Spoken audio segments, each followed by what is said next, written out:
Good day, ma'am. I am Jimboy H. Akif from the Group 2 Set A. So, the topic is for our report is Chapter 13, Fluid and Electrolyte Balance and Disturbance.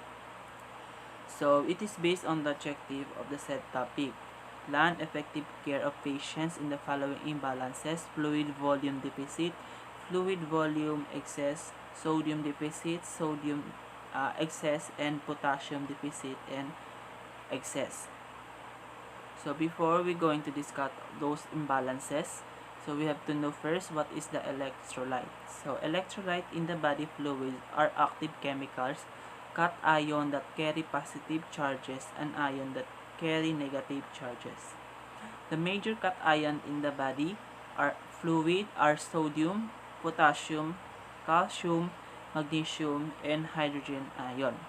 The major anion are chloride, bicarbonate, phosphate, sulfate, and proteinate ion rather.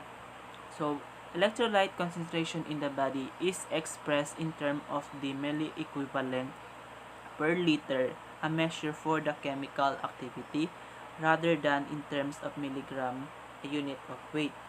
So, approximately 60% of typical adult weight consists of fluid, water, and electrolyte. So the gender, age, and the body fat are the major factors that influence the amounts of the body. In general, the younger peoples have the higher percentage of the body fluid than women. So it's said that the electrolyte is than any of the various substances in the fluid of our body that is our control how body process waste and absorb the vitamins and minerals and etc. And this electrolyte is a substance that is produced electrically conducting solutions when dissolved in a polar solvent such as water. So fluid volume disturbance or fluid volume deficit or hypovolemia. So hypo means it is deficit. Volemia, it gets from the is a hypovolemia is a medical term that used to describe the fluid volume deficit. Hypo means kulang or decrease. So hypovolemia is occur when the loss of electrolyte fluid volume exceeds the intake of fluid. It occurs when the water and electrolyte are lost in the same proportion as they exist in normal body fluid. So, pathophysiology, sa fluid volume deficit is resolved from the loss of the body fluid and occur more rapidly when coupled with decrease of fluid intakes. So, the fluid can also develop with prolonged period of inadequate intake. So, what is the clinical manifestation for the fluid volume deficit?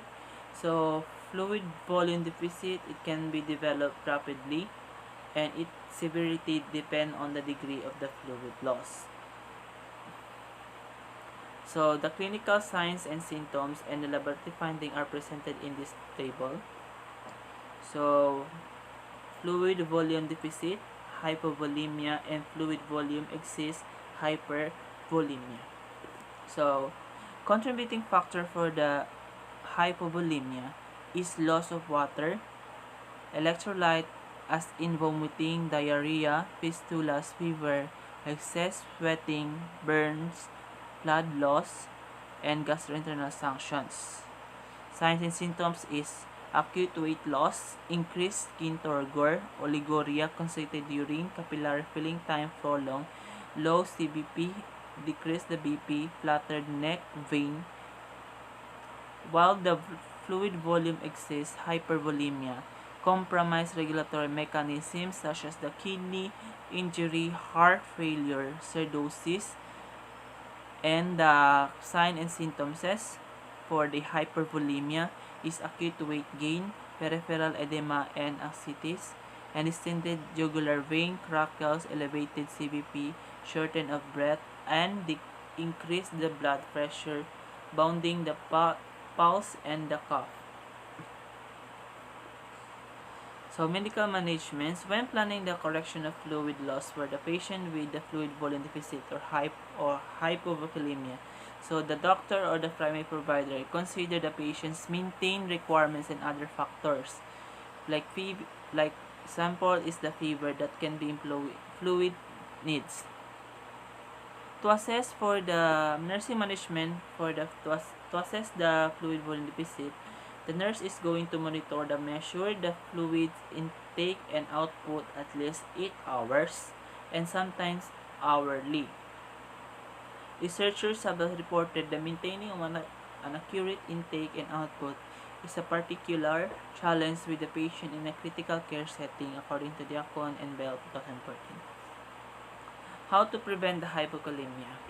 So, to prevent the fluid volume deficit, the nurse is going to identify the patient at risk and take measures to minimize the fluid losses.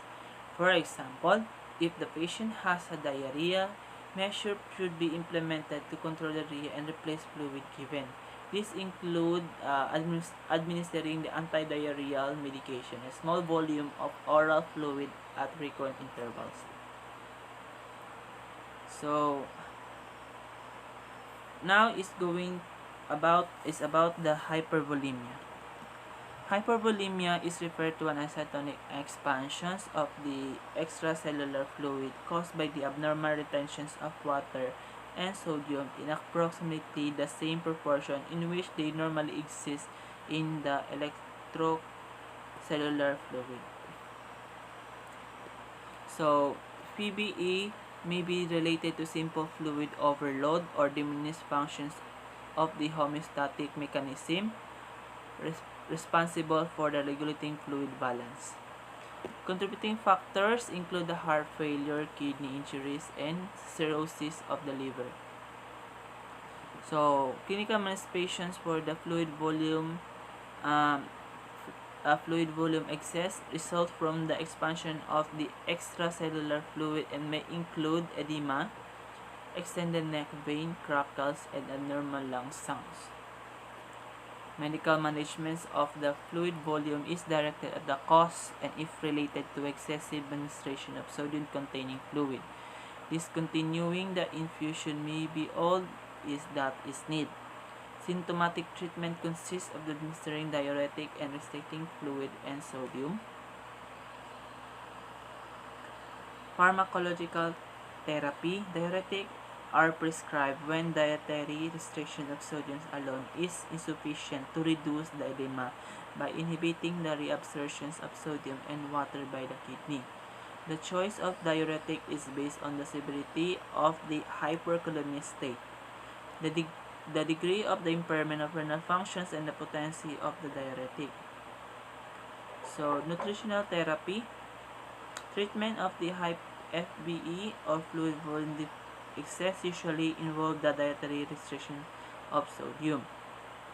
An average daily diet not restriction in sodium contains 6 to 15 grams of salt, whereas low sodium diet can range from the mild restriction to as little as 250 mg of sodium per day depending on the patient's need. So, what is your nursing management to assess the PBE? So, the nurse will going to measure the intake and output at regular interval to identify the excessive fluid retention. The patient is weighed daily and the rapid weight gain should be noticed. How to prevent the hypervolemia? Specific interventions that vary with underlying condition and degree of HPV. However, most patients require sodium-restricted diet in some form, and adherence to the prescribed diet is encouraged. So that is for my report, which is the hypervolemia and hypovolemia. So that's all. Thank you.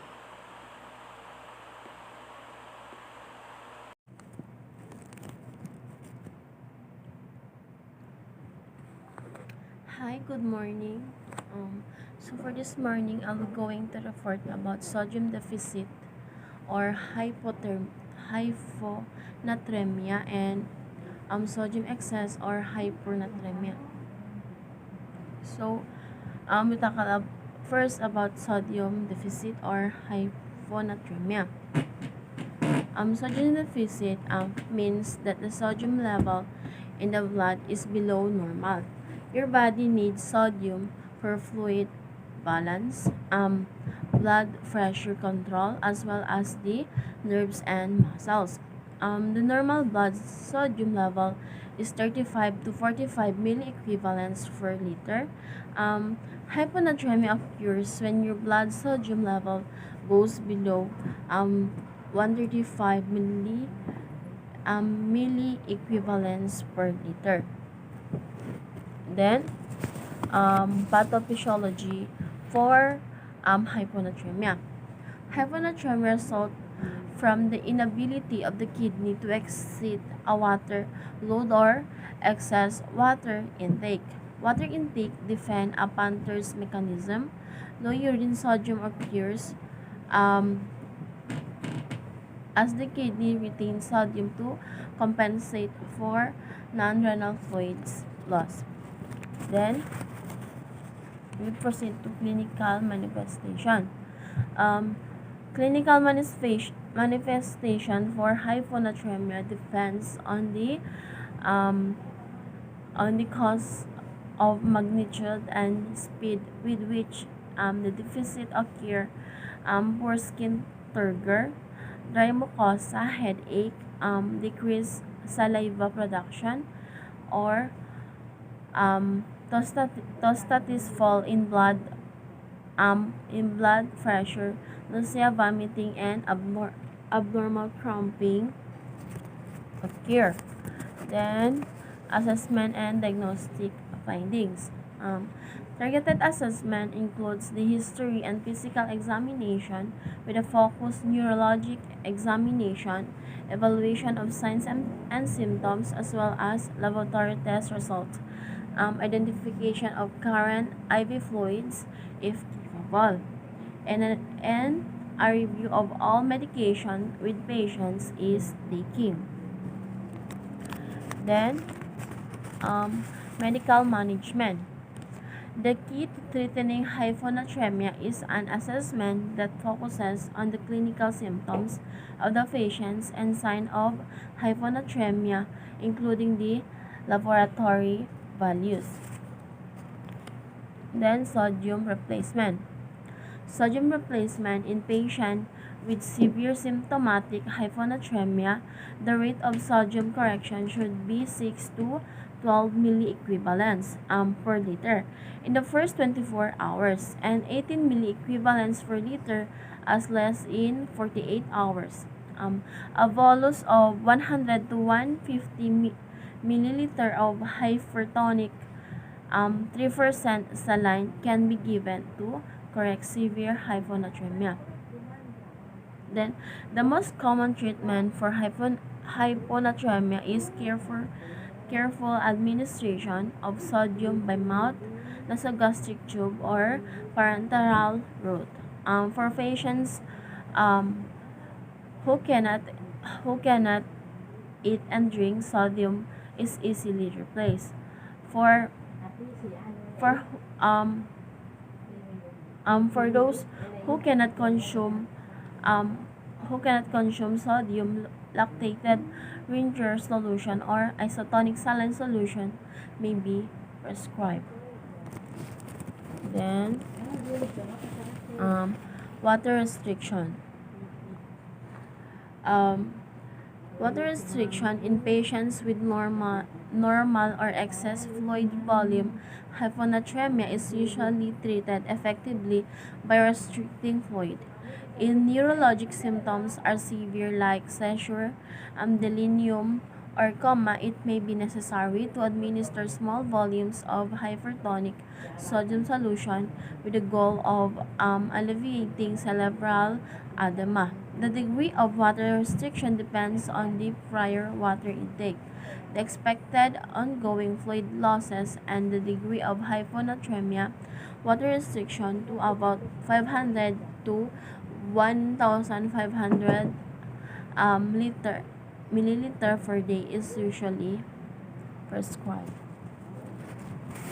Then, pharmacologic therapy for hyponatremia. ABP receptor antagonists are pharmacologic agents that treat hyponatremia by stimulating free water exertion. The primary treatments are used in the management of hyponatremia. Hyponatraumatic patients rely on the use of intravenous sodium-containing fluids. The normal saline and hypertonic saline and fluid restriction less commonly look diuretics like furosemide or democlo or democlo democlocycline are used.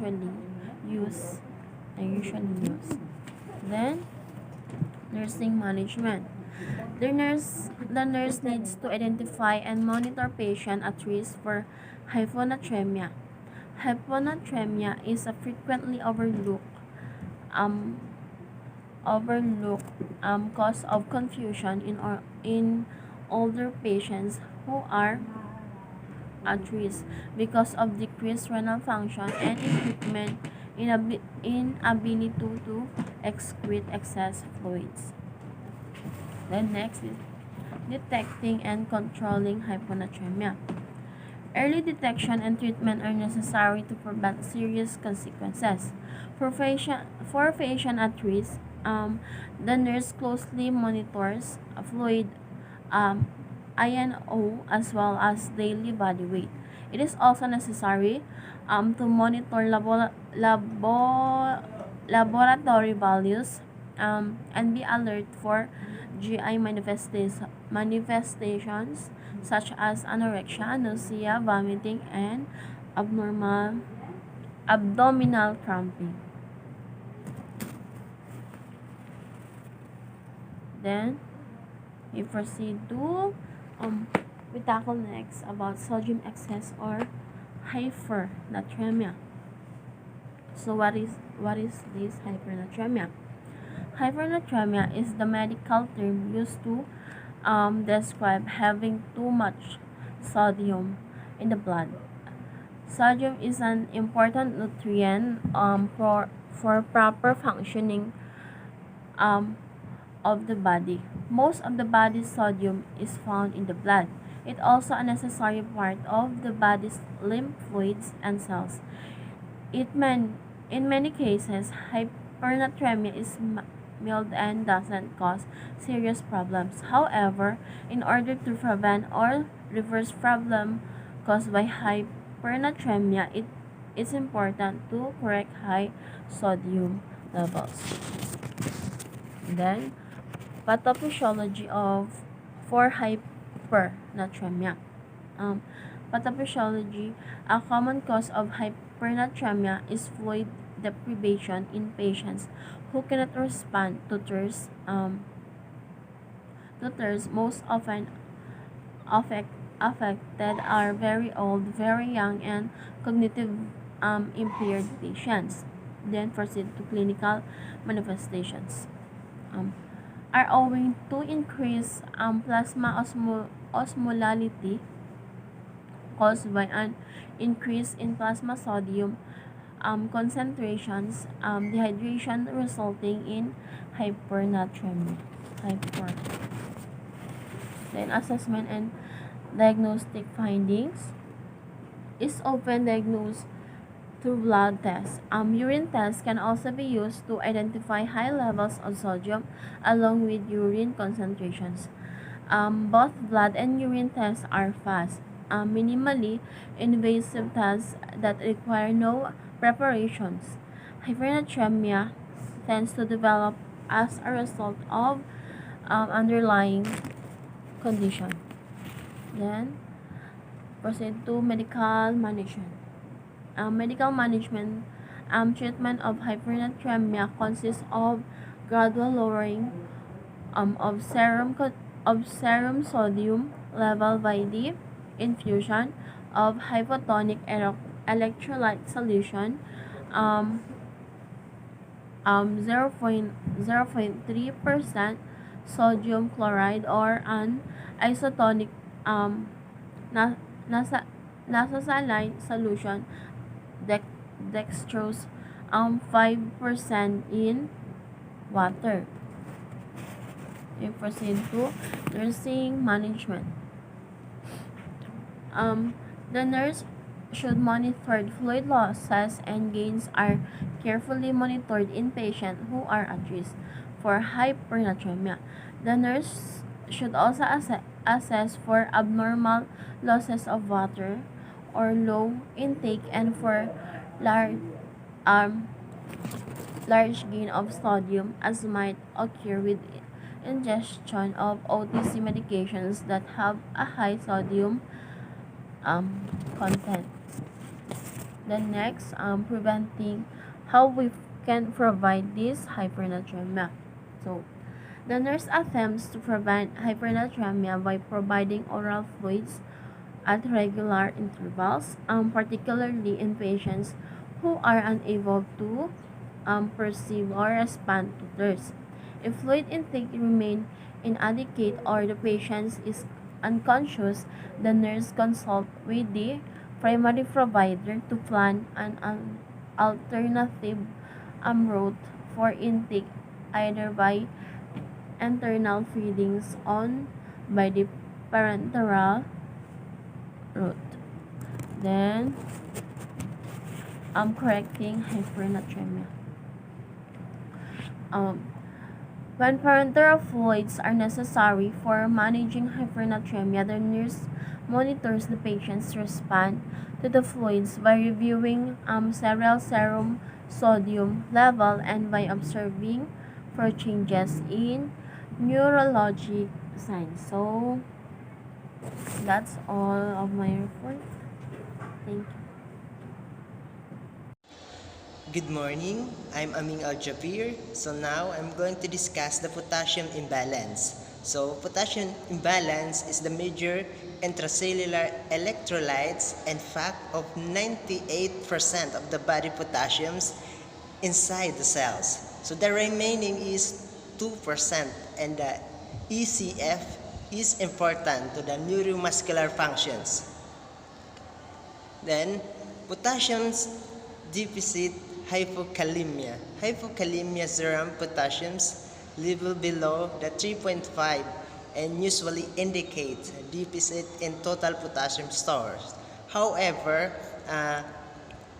it may occur in the patient with normal potassium store. When alkalosis, high blood, is present, a temporary shift of serum potassium into the cell occurs. Then, the pathophysiology, potassium solution diuretic such as the thiazides and lube diuretic can induce hypokalemia. Other medications that can lead to hypokalemia include corticosteroid, sodium, penicillins, and amphotericin B. So, loss of potassium is another common cause of potassium depletions. Clinical manifestations, potassium deficiency can result in widespread derangement in physiologic functions. Severe hypokalemia can cause death through cardiac or respiratory arrest. And clinical signs develop when a potassium level increases to less than. And for the assessment and diagnostic finding, hypokalemia, the serum potassium concentration is less than the lower limit of the normal electrocardiographic. Changes can include flat T waves or inverted T waves or both, suggesting ischemia and depressed ST segment. And for medical management, if hyperkalemia cannot be prevented by conventional measures such as increased intake in daily diet or by oral potassium supplements for deficiencies, then it is treated consciously with IV replacement therapy. Okay. Nursing management. Because hypokalemia can be life-threatening, the nurse needs to monitor its early presence in patients at rest. Fatigue, anorexia, muscle weakness, decreased bowel motility, and paresthesias and dysrhythmias are signals that warrant assessing the serum potassium concentrations. Preventing hypokalemia. Preventing may involve encouraging the patient at risk to eat food rich in potassium when the diet allows. Consumption of food high in potassium should be encouraged. Correcting hypokalemia, the oral route is ideal to treat mild to moderate hypokalemia because oral potassium supplements are absorbed well. So care should be exercised when administering potassiums, particularly in older adults who have lower learned body mass and total body potassium level and therefore lower potassium requirements.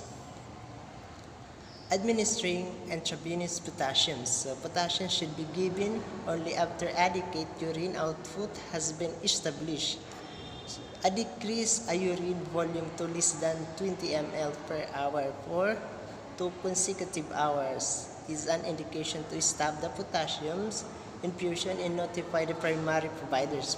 Potassium is primarily excreted by the kidneys. When oliguria occurs, potassium administration can cause the serum potassium concentrations to rise and dangerously. And next is the potassium exists hyperkalemia. Hyperkalemia serum potassium level greater than 5 and seldom occurs in the patient with normal renal functions. In other there is an increased risk of hyperkalemia due to decrease in renin and aldosterone as well as an increased number of comorbid cardiac conditions. So, the pathophysiology, the major causes of hyperkalemia are decreased renal excretions of potassiums, rapid administrations of potassiums, and movement of potassium from the ICF compartment to the IECF compartment.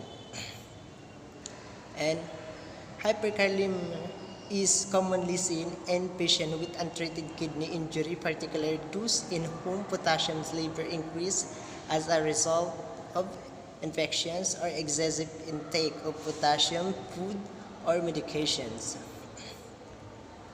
Clinical manifestations. The most important consequence of hyperkalemia is its effect on the myocardium.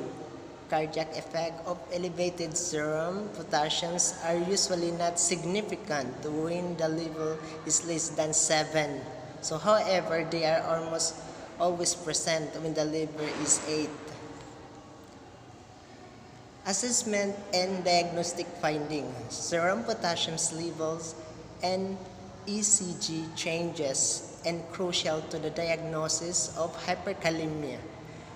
As discussed previously, arterial blood gas analysis may reveal both of metabolic and respiratory acidosis. Medical management and ECG should be obtained immediately to detect changes. Short-term of realizations and T-waves are seen initially to verify result. A repeat serum potassium level should be obtained from a vein without an IV infusion of potassium-containing solution. So, nursing management, patient at risk for potassium exists. Example, those with kidney disease, so need to be identified and closely monitored for sign of hyperkalemia. The nurse monitor of INO and observe for sign of muscle weaknesses in dysrhythmia when measuring vital signs, and apical pulse should be taken. Preventing hyperkalemia measures are taken to prevent hyperkalemia in patient at rest, when possible, by encouraging the patients to adhere to the prescribed potassium restrictions. So, Correcting hyperkalemia, it is possible to exceed the tolerance for potassiums if given rapidly by the IV route. Therefore, care is taking administered and monitored potassium solutions closely. Particular attention is paid to these solutions, concentrations, and rate of administrations. So, uh, that's all. Thank you.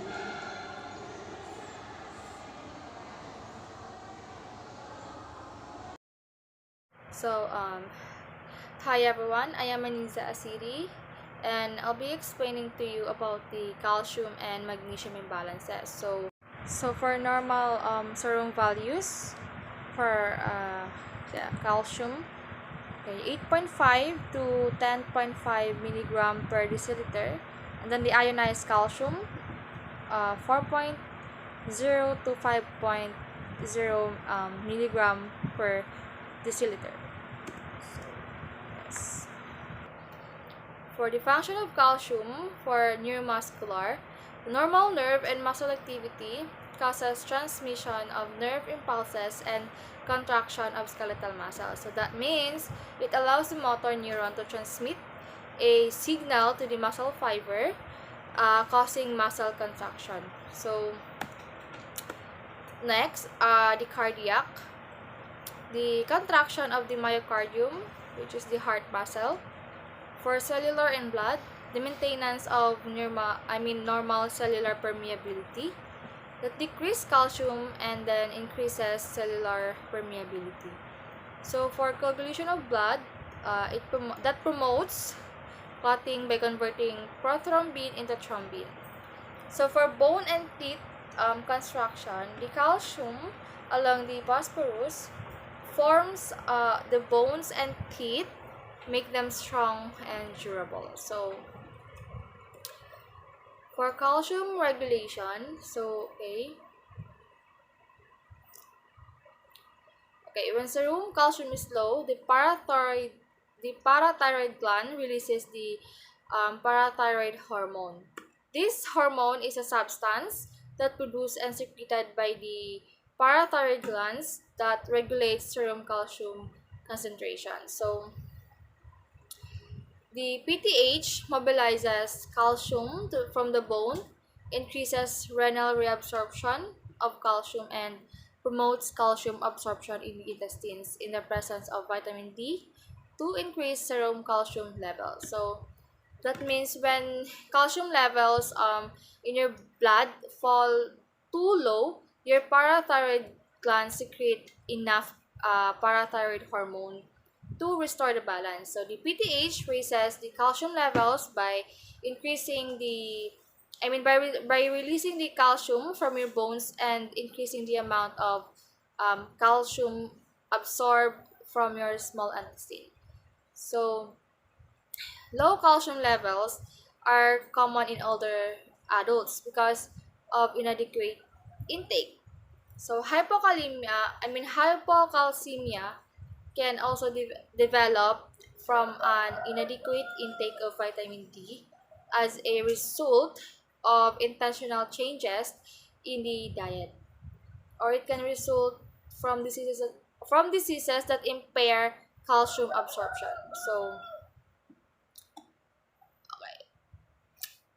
So when serum calcium is high naman, the thyroid gland releases calcitonin.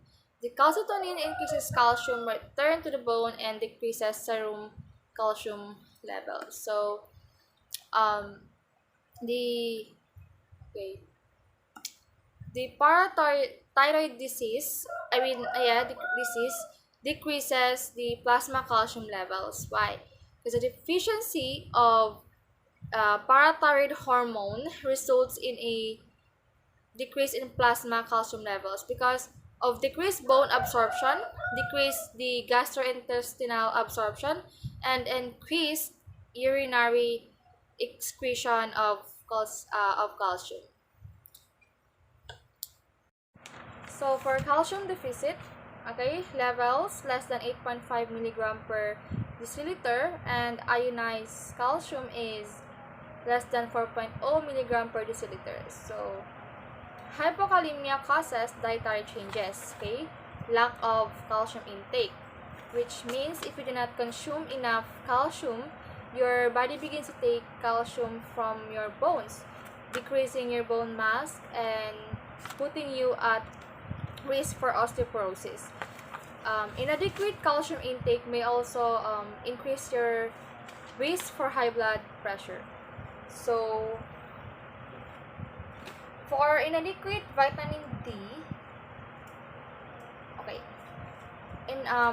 vitamin D is critical for calcium absorption and must be activated by exposure to the sun.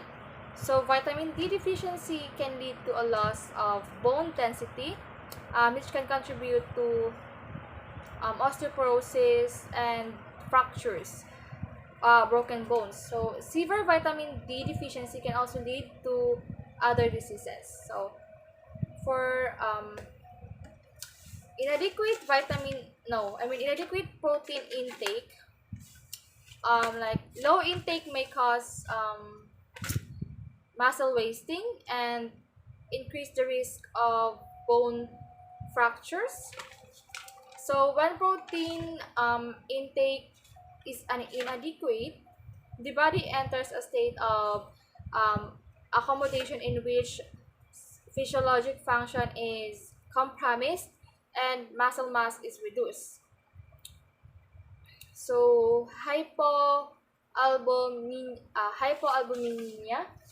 So for hypoalbuminemia, it is a deficit of albumin in the blood. So more often seen in elderly patients. So albumin is a protein that is found in the blood. So and also the for chronic diarrhea. So for hormone and electrolyte influence, decrease the parathyroid hormone, increase serum phosphorus, decrease magnesium. So in this, okay, hormones.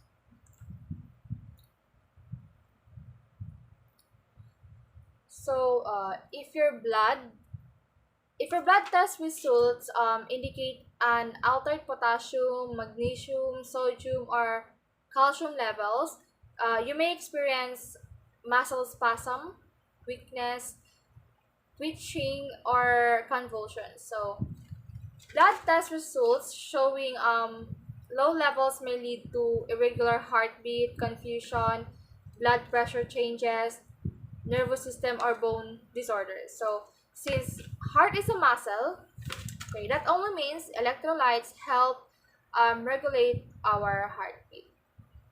So, next is calcium binders or chelators. Saturated blood transfusions. So for calcium binders, okay, calcium levels of can be significantly decreased with rapidly transfused blood products due to the citrate preservative that is added.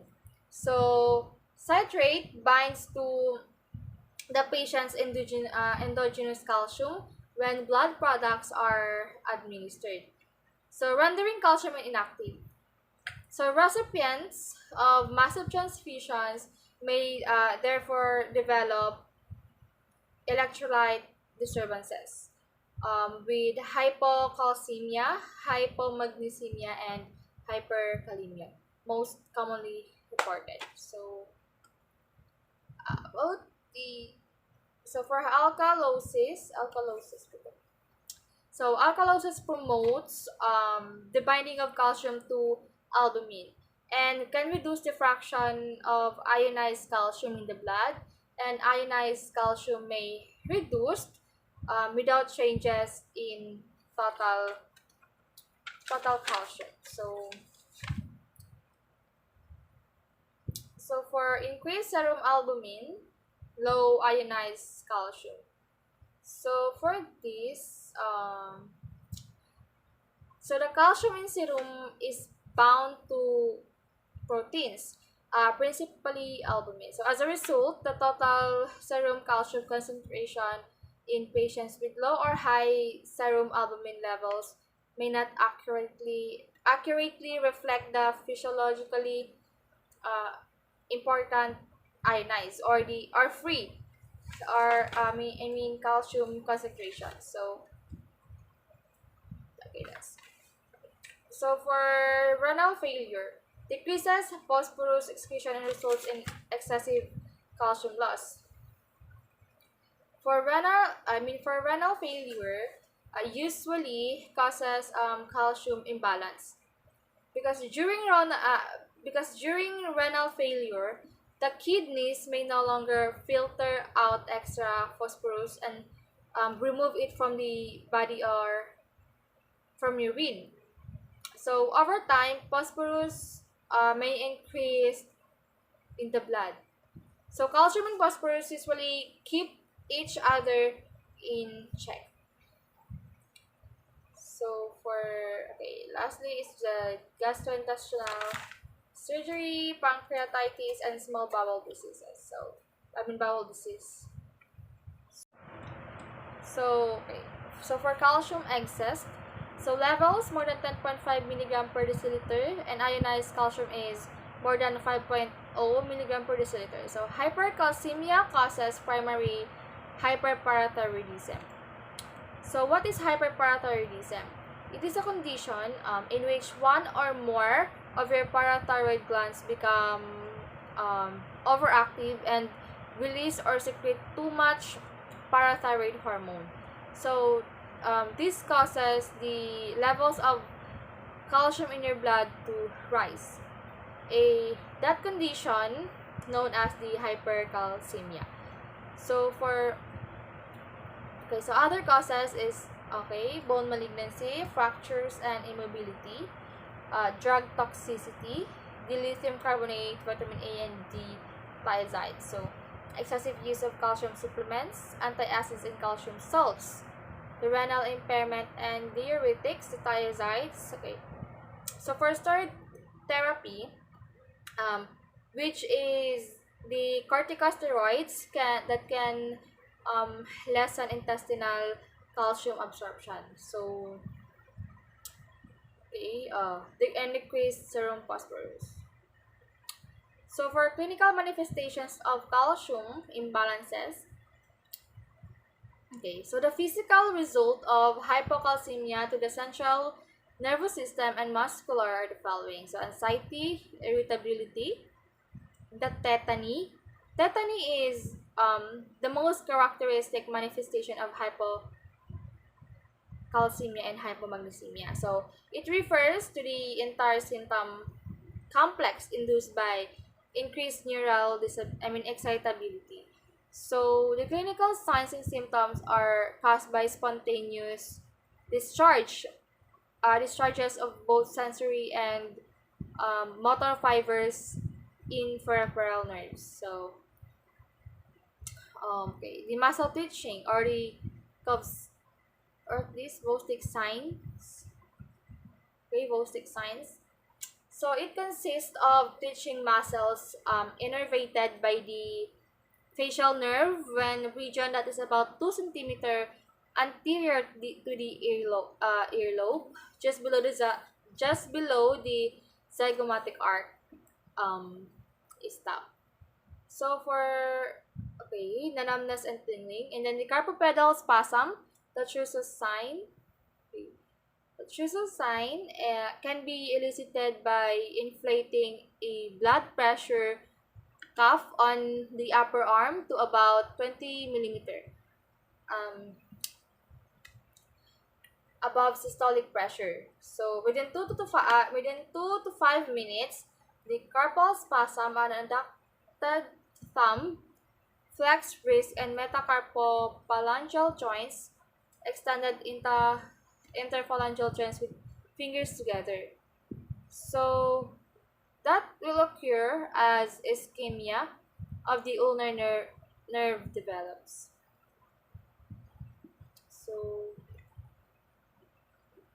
this is an important clinical test for hypocalcemia, the Vote 6 sign chooses sign.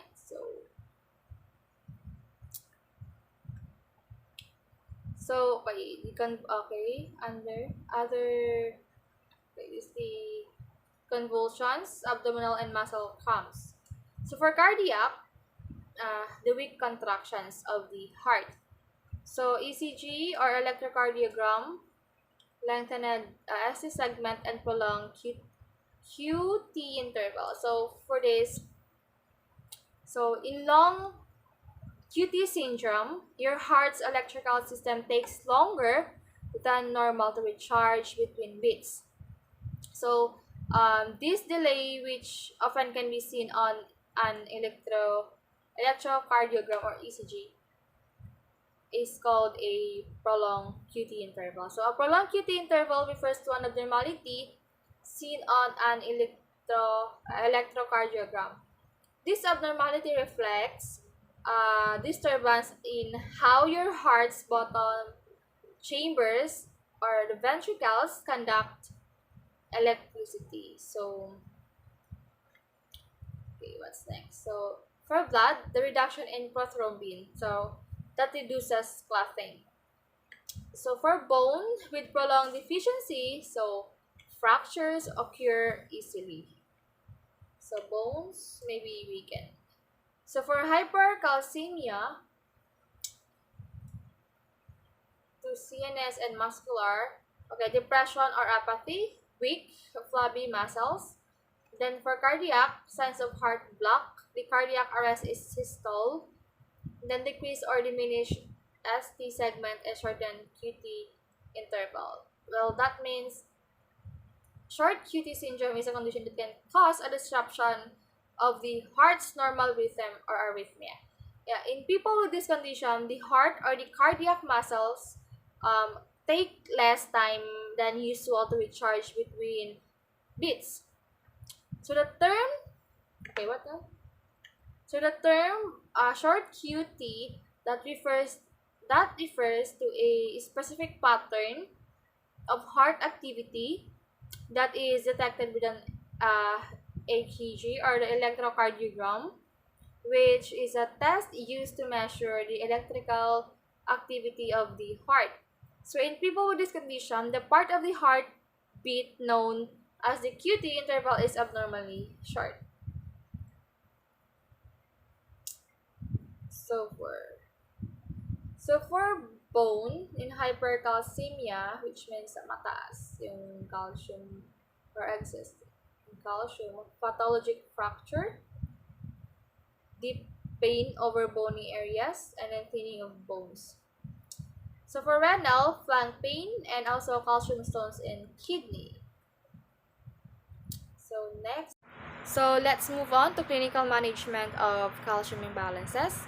For hypocalcemia, oral supplements and IV calcium diluted in dextrose in 5% water, not normal saline. So IV calcium should be given slowly at 23 ml per minute, and then vitamin B supplement. So that means the management of hypocalcemia depends upon the severity of symptoms. So in patient with acute symptomatic hypocalcemia, the intravenous or IV calcium gluconate is the preferred therapy, which should be diluted in dextrose in 5% water, the not normal saline. So whereas chronic hypocalcemia is treated with oral calcium and vitamin D supplements. So that's it. So for hypercalcemia, okay, for more severe hypercalcemia, your doctor or the doctor might recommend medications or treatment of the underlying disease, including surgery. So the medication that the doctor might recommend, for example, is calcitonin or miacalcin. So this hormone from salmon controls calcium levels in the blood. So mild nausea might be a side effect. So for IV, so next is IV normal saline. The intravenous normal saline should be given in hypercalcemia. And then loop diuretics. So a loop diuretic, like like furosemide, may be used with hydration to increase calcium excretion. So for calcitonin XQ, it is a man-made form of a hormone that occurs naturally in the thyroid gland. So calcitonin injection is used to treat like Paget disease of bone, or what do you call this? Paget's disease of bone, yeah, or high levels of calcium in the blood, or hypercalcemia. So calcitonin injection is also used to treat osteoporosis in postmenopausal women. So for intravenous phosphates. So the use of intravenous phosphates is very effective in lowering serum calcium levels, most likely because of a precipitation phenomenon. So other corticosteroids. So the corticosteroids are therapy of choice and are lessening and can lessen um, the intestinal calcium absorption. So lastly is the anti-tumor antibiotic. So okay. So let's move on to the next topic, which is the magnesium imbalances. So okay, the normal serum values of magnesium is 1.4 to 2.1 milligram per deciliter. So intracellular cation. So magnesium. Magnesium is the second most important intracellular cation after potassium, and is a vital cation involved in cell homeostasis. So, okay, only 1% of body magnesium is in the blood serum. The rest is stored in muscle and bone. So, of the 1% to 2/3 is ionized or free, and 1 to 3 is bound to plasma proteins. So, when calcium absorption goes up, magnesium absorption goes down. So, alcohol decreases magnesium absorption. So, those who are alcoholic. So many of the same foods rich in potassium and also rich in magnesium includes green vegetables, whole grains, fish, seafood, and nuts. Okay. And then the magnesium deficiency is usually symptomatic until below 1.0 milligram per deciliter. So, okay. For functions of magnesium. So, okay. The function of magnesium to neuromuscular activity transmission is that from a neurological standpoint, the magnesium plays an essential role in nerve transmission and neuromuscular conduction. It also functions in a protective role against excessive excitation that can lead to neuronal cell death or excitotoxicity. Okay, and has been implicated in multiple neurological disorders. So, okay, contracts the heart muscles. The function of magnesium contracts the heart muscle. For cellular, it activates the enzymes for carbohydrate and protein metabolism. Then responsible for proper transportation of sodium and potassium across cell membranes, and then it influences the utilization of potassium, calcium, and proteins.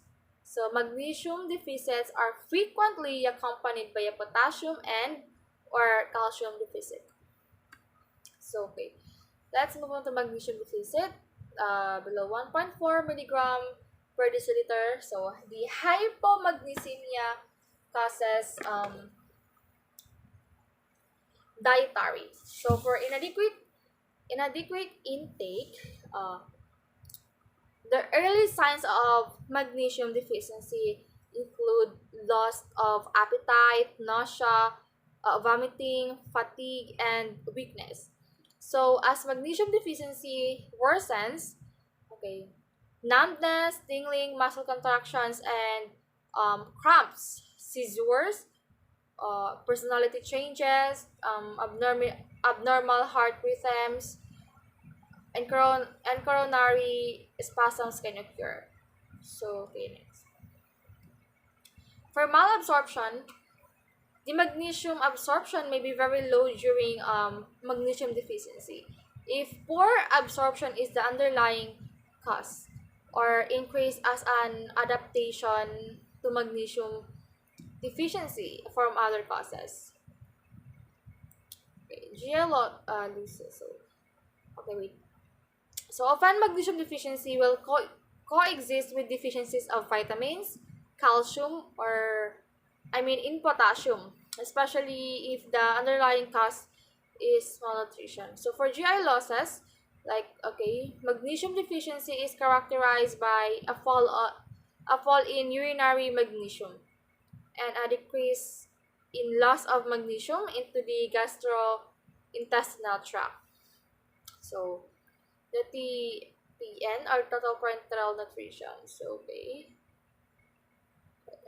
Malnutrition, starvation, chronic alcoholism, GI fistulas, chronic use of laxatives, and chronic diarrhea under the dietary. Okay. For renal dysfunction, so okay, okay. Diuresis due to diabetic ketoacidosis causes magnesium loss via the kidneys, and acute renal phase promotes magnesium loss. So, in cardiac dysfunction, the acute myocardial infarction, hypomagnesemia may occur from the first to the fifth day of post-acute MI. So, prolonged diuretic therapy for HF can cause a magnesium deficit. And then for electrolyte and acid or base influences, okay, that influences the hypokalemia, hypocalcemia, and metabolic alkalosis. So, medication, potassium, and calcium are interrelated with magnesium action. So, the hypomagnesemia can occur with hypokalemia, hypocalcemia, and metabolic alkalosis. So, for drug influence, these drugs, okay, promotes, which is the potassium, myosin diuretics, aminoglycosides, cortisone, amphotericin B, and digitalates. So, these drugs promotes the loss of magnesium. And hypomagnesemia enhances the action of digitalis, and digitalis toxicity may result. What's next? So, let's go to magnesium excess. So, greater than 2.1 milligram per deciliter. So, the hypermagnesemia causes dietary, prolonged use or excessive use of magnesium containing antacids, malox, laxatives or MAM, and IV magnesium sulfate. So, for this, the hypermagnesemia occurs unless there is a prolonged excess use of magnesium containing antacids like laxatives or milk of magnesia and IV magnesium sulfate. So for renal dysfunction, renal insufficiency and failure, severe dehydration, diabetic ketoacidosis. Okay, under this, renal insufficiency or failure inhibits the excretion of magnesium, while in or like same as the kidneys excrete 40% of magnesium. With renal insufficiency, and failure magnesium is increases. So, so for severe dehydration, or yes, so for diabetic ketoacidosis, like loss of body fluids due to diuresis from diabetic ketoacidosis causes a hemoconcentration of magnesium in the blood, so which can result in an increased magnesium level. So let's move on to clinical manifestations of magnesium imbalances. So hypomagnesemia for neuromuscular, like hyperirritability, tetany-like symptoms, tremors, twitching of the face, spasticity, increased tendon reflexes. And these neuromuscular manifestations including the neuromuscular hyperexcitability, in which like tremor, tetany convulsions, like what I said, weakness, apathy, delirium, and coma. So the cardiac or the So for cardiac, towards the hypertension or the elevated BP, the cardiac arrhythmias. So hypomagnesemia can cause cardiac arrhythmia. Like changes in electrocardiogram findings include prolongation of conduction and slight depression. So patients with magnesium deficiency are particularly susceptible to digoxin-related arrhythmia. So for hypermagnesemia, so under neuromuscular to central nervous system, like depression, lethargy, drowsiness, weakness, paralysis, loss of deep tendon reflexes. Hypotension, complete heart block to third degree, bradycardia, then widen QRS complex, prolonged QT interval. Others, flushing, respiratory depression. So, clinical management of magnesium imbalances for hypomagnesemia. So, oral or IV replacement. So, hypomagnesemia can be caused by a variety of underlying conditions. It can be treated very effectively with oral or IV magnesium. It's important to eat a balanced diet to ensure you're getting enough magnesium. So if you have conditions such as the Crohn's disease or diabetes, or take diuretic medications. Work with your doctor to ensure that you don't develop low magnesium. So if you have symptoms of low magnesium, it's important to see your doctor to prevent the development of complications. If okay,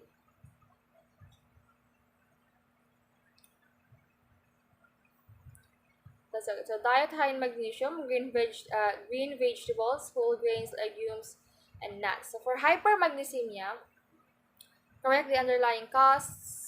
Yes.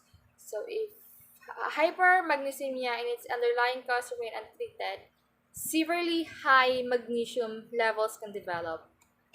And then so for intravenous saline or calcium, and then the dialysis.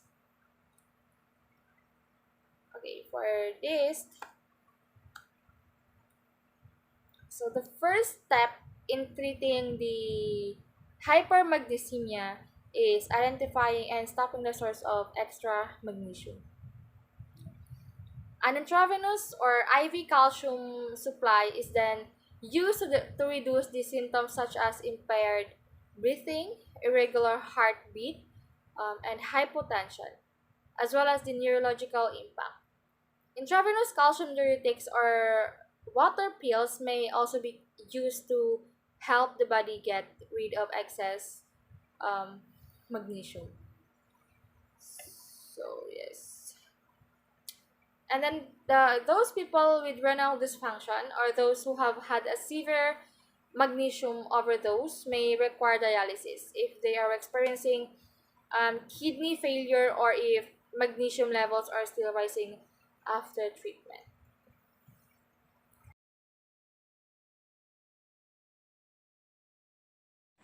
Assalamualaikum, I'm Fatima Aladi Damsani. My topic is about phosphorus deficit and phosphorus excess. Phosphorus imbalances. So, hypophosphatemia is an abnormally low level of phosphate in the blood. So phosphate is an electrolyte that helps your body with energy production and to function the nerve properly. So phosphorus imbalance refers to a condition in which the element phosphate is present in the body. So at the high level, which means hyperphosphatemia, to the low level, which means hypophosphatemia. Phosphorus deficit, which means hypophosphatemia, which means the low level of the phosphorus. So contributing factors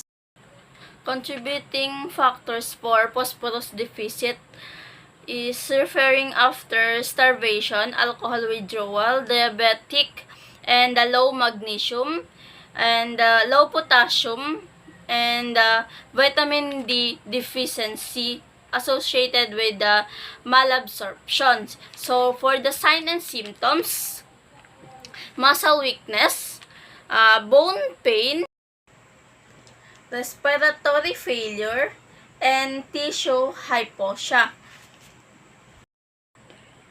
For pathophysiology, low of phosphorus through the kidneys also occurs when the acute volume expansion of the osmotic diuresis. Respiratory alkalosis can cause the decrease of the phosphorus because of the intracellular shift of the phosphorus.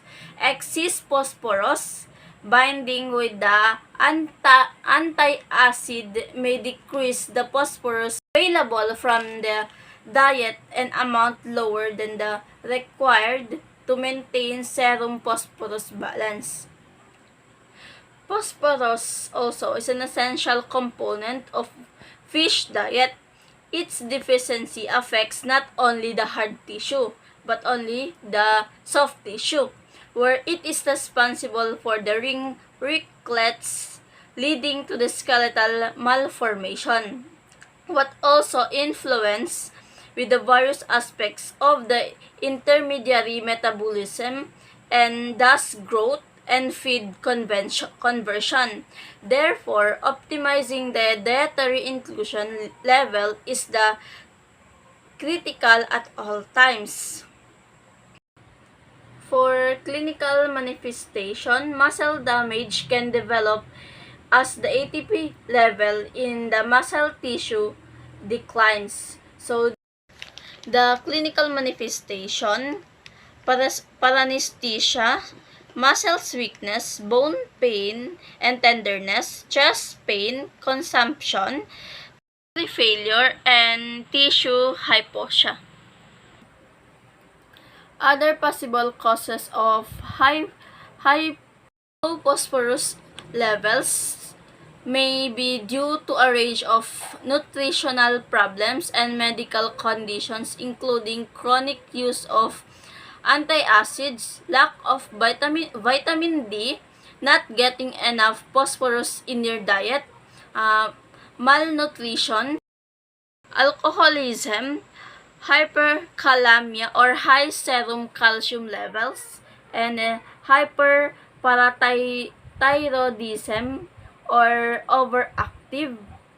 Phosphatemia also may predispose a person to insulin resistance and thus hyperglycemia.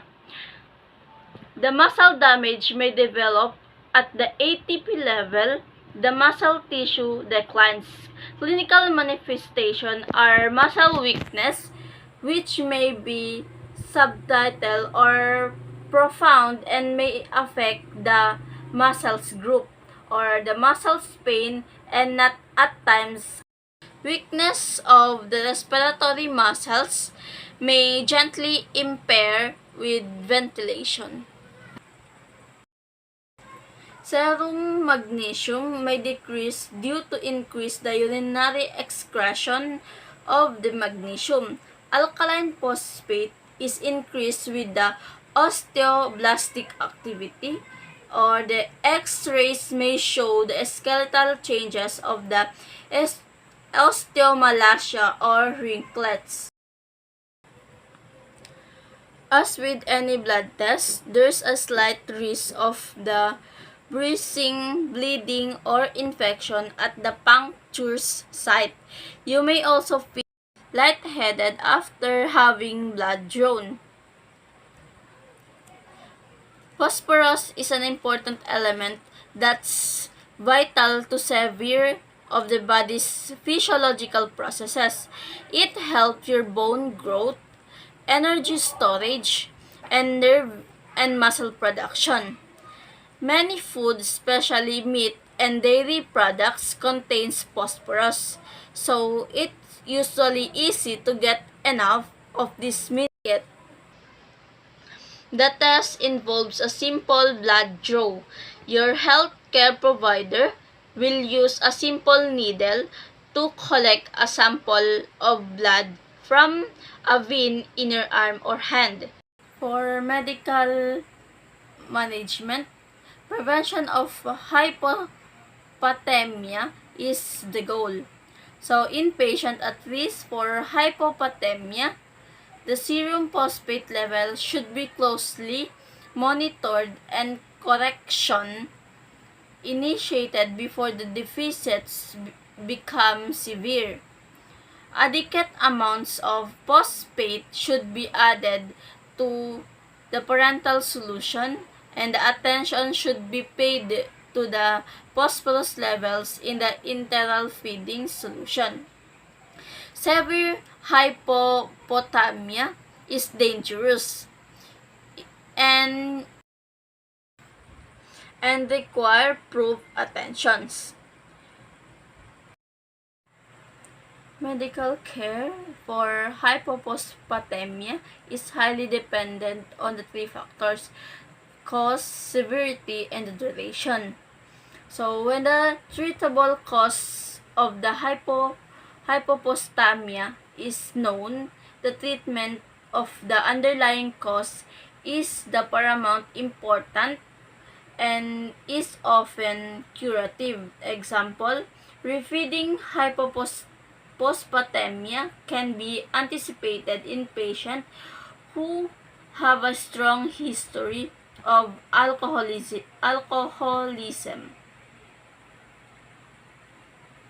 Adequate treatment include phosphate supplements. In addition, the feeding is attentional to underlying eating disorders or substance abuse. For nursing management, the nurse identifies patients at risk for hypophosphatemia and monitors them because malnourished patients receiving parenteral nutrition are the risk when calories are introduced. When calories are introduced too aggressively, preventive measures involve gradually introducing the solution to avoid rapid shift of the phosphorus into the cells. For patients with documented hypophosphatemia, careful attention is given to preventing requiring collection of the phosphorus losses. The nurses frequently monitor serum phosphorus levels and documents and reports early signs of the hypophosphatemia. Patients experience mild hypophosphatemia. Foods such as milk and milk products, organ mild hypophosphatemia. Foods such as milk and milk products, organ meats, nuts, fish, poultry, and whole grains should be encouraged. With moderate hypophosphatemia, supplements such as Nutropos capsules, K-Pos, and Fleet phosphosoda may be prescribed. Medication such as laxatives that contains phosphates, dietary problems such as consuming too much phosphate and too much vitamin D. Diabetic high phosphorus levels, excess phosphorus will likely build up in your bloodstream. If you have impaired kidney function, avoiding high phosphorus foods such as milk, nuts, beans, and liver can help lower your phosphorus levels. Sometimes, however, you may need to take medications to prevent your body from absorbing the phosphorus. Besides reduced kidney functions, high phosphorus level may due to certain medications such as laxatives that contains phosphates, dietary problems such as consuming too much phosphate and too much vitamin D. Diabetic analysis, the serum phosphorus levels exceeds 4.5 mg. The serum calcium level is useful also for diagnosing the primary disorder and assessing the effects of the treatment. X-rays may show skeletal changes with abnormal bone development. PTH levels are decreased in hypoparathyroidism. For medical management, when possible, treatment is directed at the underlying disorder. For example, hyperphosphatemia may be related to the volume of the depletion or respiratory or metabolic acidosis. In kidney injury, elevated PTH production contributes to a high phosphorus level and the bone disease. Restriction of the dietary phosphates, forced diuresis with a loop diuretic. The volume replacement with the saline and dialysis may also lower phosphorus. Surgery may be indicated for removal of the large calcium and the phosphorus deposits. For the nursing management, the nurse monitors patient at risk for hyperphosphatemia. If a low phosphorus diet is prescribed, the patient is instructed to avoid phosphorus-rich foods such as hard cheese, cream, nuts, and meats, whole grain cereals, dried fruits, dried vegetables, kidneys, sardinas, sweetbreads, and foods made with milk. When appropriate, the nurse instructs the patients to avoid phosphate-containing laxatives and enemas. The nurse also educates the patients about recognizing the signs of the impending hypocalcemia and monitoring for the changes in the urine output. And monitor the signs and symptoms for respiratory inefficiency and the failure. Assalamualaikum. I'm Fojia Bandahala. So my topic is about chloride deficit or hypochloremia. Hypochloremia is a serum chloride level below 97. When you have a low level of chloride in your blood, this could be due to a wide variety of conditions. Hypochloremia is an electrolyte imbalance that occurs when chloride is an electrolyte. It functions with other electrolytes in your system, just as sodium and potassium, to regulate the amount of fluid and the pH balance in your body. So, pathology of hypochloremia. Hypochloremia can occur with GI tube drainage, gastric suctioning, gastric surgery, severe vomiting, and diarrhea. Administration of chloride-deficient IV solutions, low sodium intake, decreased serum sodium levels, metabolic alkalosis, massive blood transfusion, diuretic therapy, burns, and fever may cause hypochloremia. And pathophysiology is usually caused by excess use to low diuretics, nasogastric suction, or vomiting. Metabolic alkalosis is usually present with hypochloremia. And clinical manifestations, signs and symptoms of hypochloremia is diarrhea, weakness, difficulty breathing, and hypotension and tachycardia. This is a sign and symptoms of hypochloremia. And assessment and diagnostic findings. Your doctor can diagnose hypochloremia by performing a blood test to check your chloride level. Typically, blood chloride is not the only factor tested. It be included as a part of an electrolyte or metabolic panel. The diagnosis of hypochloremia is made based on the patient's history of diuretic therapy, vomiting, or nasogastric functioning, along with the assessment of chloride values and the presence of metabolic alkalosis. If urine chloride is less than 10 ml, then hypochloremia is due to chloride responsive high alkalosis. So based on the patient history, diuretic therapy, vomiting, or the nasogastric functioning, along with the assessment of chloride values and the presence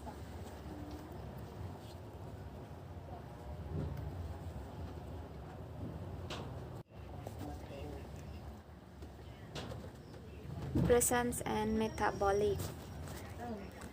Then medical management, treatment of hypochloremia, you may be given an intravenous or IV saline solution to restore your electrolyte levels.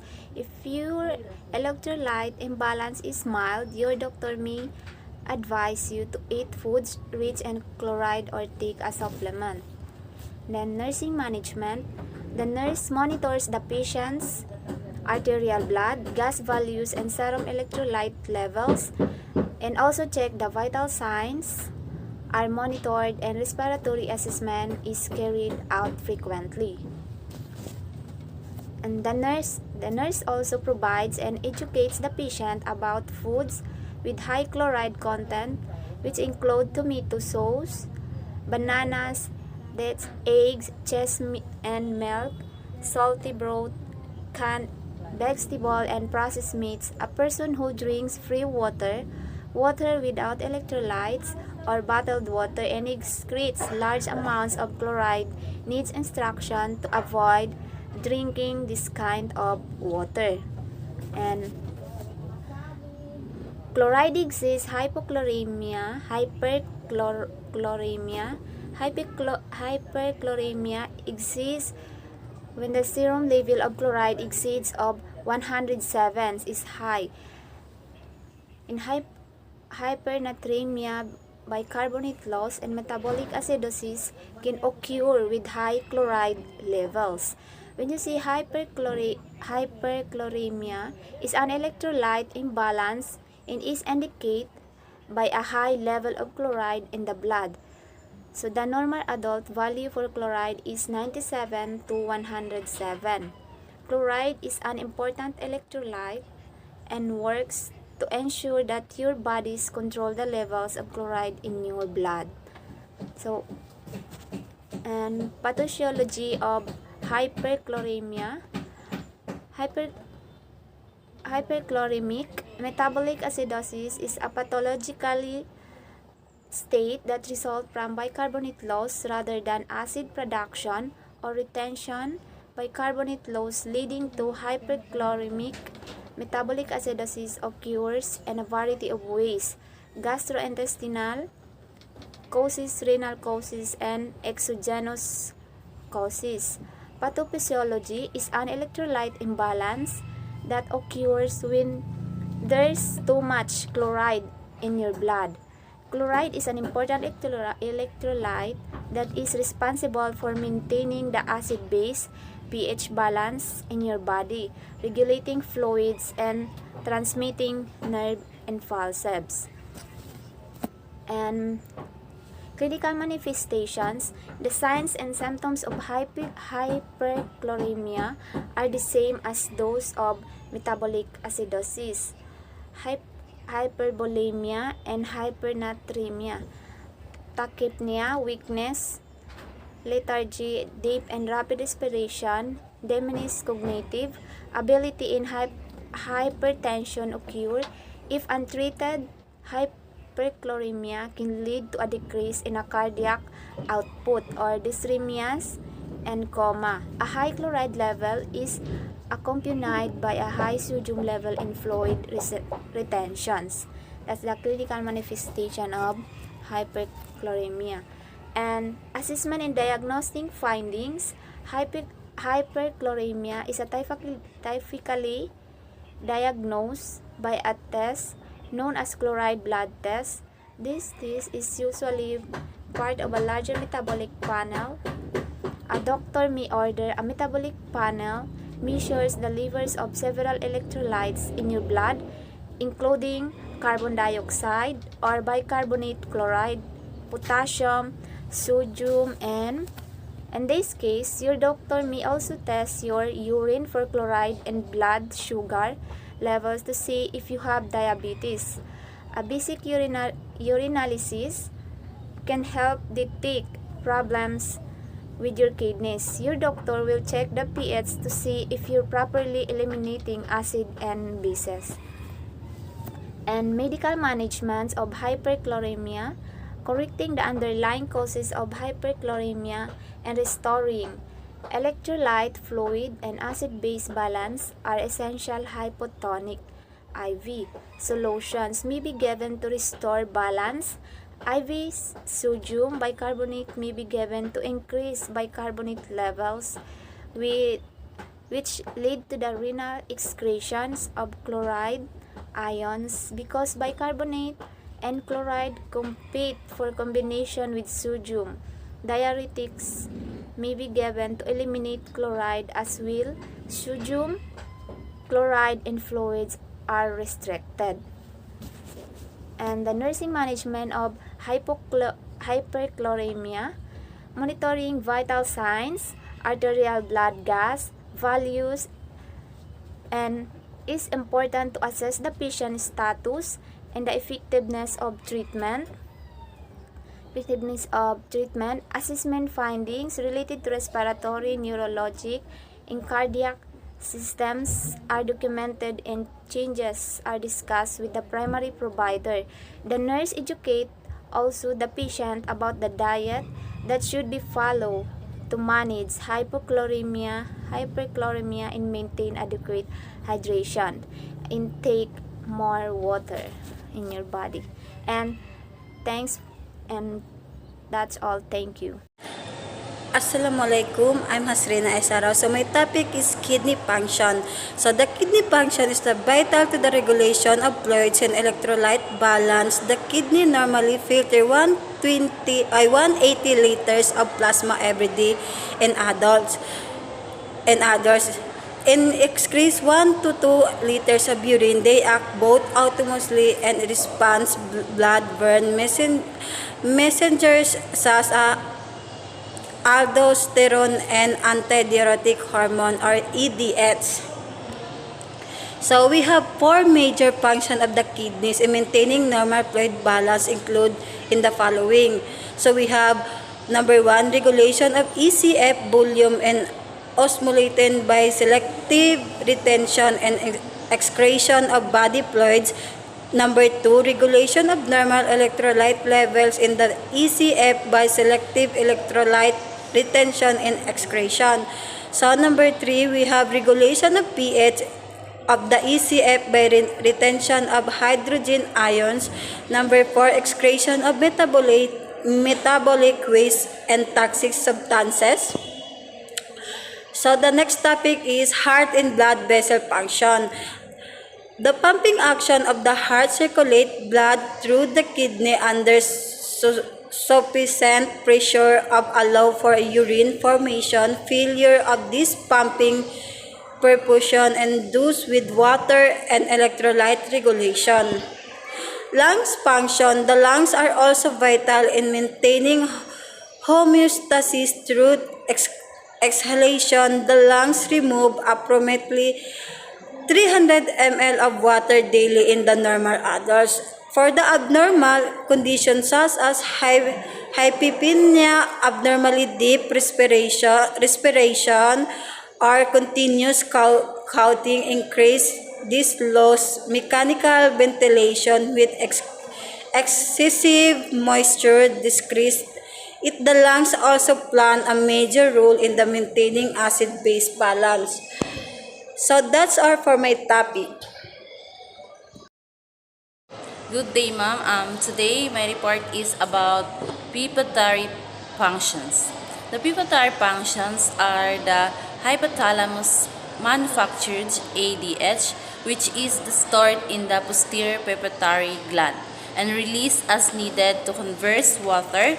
So the functions of ADH include maintaining the osmotic pressure of cells by controlling the retentions of excretion of water by kidneys and by regulating blood volume. So next is the adrenal functions. In adrenal functions, aldosterone, a mineralocorticoid secreted by the zona glomerulosa counter zone of adrenal cortex. So it has a profound effect on fluid balance, increases secretions of aldosterone, causes sodium and retention or induces water retention and potassium loss. So in parathyroid functions, the parathyroid functions gland embedded in the thyroid gland. So it regulates calcium and phosphate balance by means of parathyroid hormone. So that's all for my report.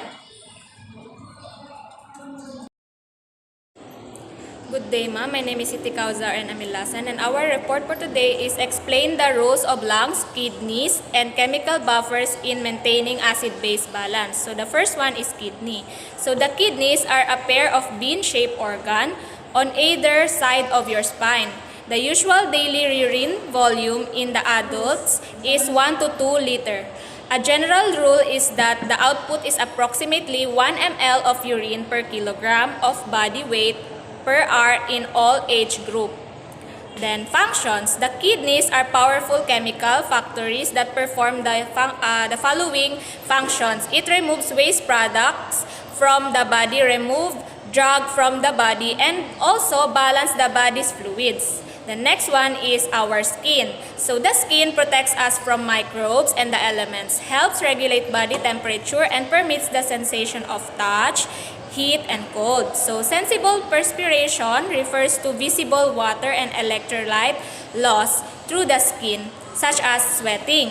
So the chief solutes in sweat are sodium chloride and potassium. Then our actual sweat losses can vary from 0 to 1000 ml or more vary every hour. But it depends on the factors such as the environmental temperature, continuous water loss by evaporation, approximately 500 ml per day. So fever and exercise greatly increase insensible water loss through the lungs and the skin, as does the loss of the natural skin barrier, for example, major burns.